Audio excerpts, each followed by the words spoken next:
Now, it appears that the woes of Kenyan fishermen at Lake Victoria are far from over. The fishermen complain against harassment by Ugandan security officers. They say their cries for help have gone unheeded and now wonder who will come to their rescue. KTN's Victor Ogale with the details from the lake.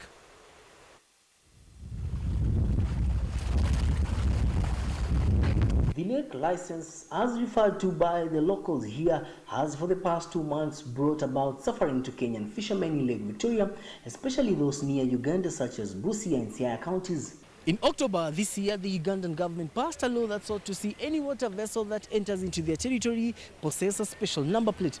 But despite Kenyan water vessels possessing that number plate, they still face harassment from Ugandan security officers who go as far as confiscating their fish as well as their fishing gear.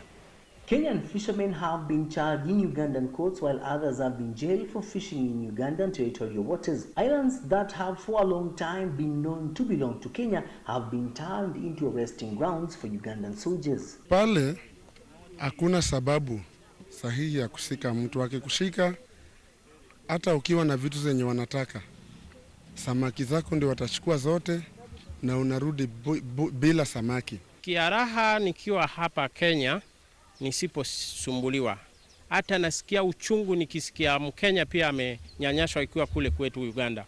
Kwa sababu sisi wote ni wananchi ya nchi ambao inajulikana kama East Africa. Baada ya kupata kibandiko hicho, hawa watu bado tena wanajeshi wa Uganda walileta maneno mengine tena ambao hayakuwemo. Ukiwa na kibandiko wanaanza kuambia kwamba kila mvuvi lazima awe na leseni. Mid this year, the close to 100 beach management units officials from the affected counties held a meeting with the Ugandan officials together with the fisheries department over the issue. However, the deliberations are yet to be honored by the Ugandans. Wanakuja hapa, Kenya Revenue inawakaribisha. Dingi yao ikiharibika inatengenezwa hapa. Inatoka hapo wamekaribishwa, wamepikiwa chai, wamekunywa, wamepewa lunch. Wakitoka hapo wakipita tu hapa hivi karibu wanakutana na boat ya Kenya kikuja. Imeleta watu wa Lolwe. Wanaguza boat, wanarudi nayo mpaka Hama. We are so much worried because these people are just coming up to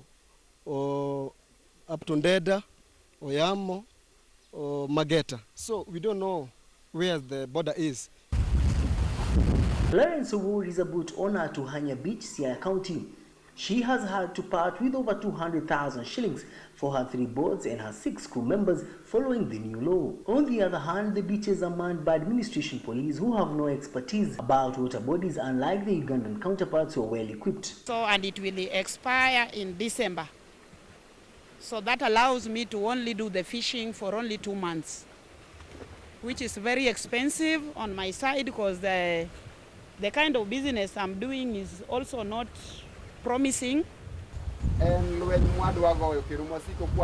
Willis Ocheng is the vice chair of the Livestock, Agriculture and Fisheries Committee in Siaya County, and we find him with fishermen at Uhanya Beach deliberating on the same issue after news that a Kenyan boat had been arrested by Ugandan security organs near Mageta Island. Our fishermen has been taken for granted by the Ugandan personnel, and here comes a case whereby even right now those who has managed to have the number plates, still when they go into the lake, there are issues that you can't cross with your fish to Kenya. Give us some small fish, some pieces of fish here so that we take for your, as a security. On average, such a beach harvests 3 tons daily with a daily revenue collection of over 500,000 shillings. However, with the new Ugandan law and police harassment, the figures may be destined for a downfall.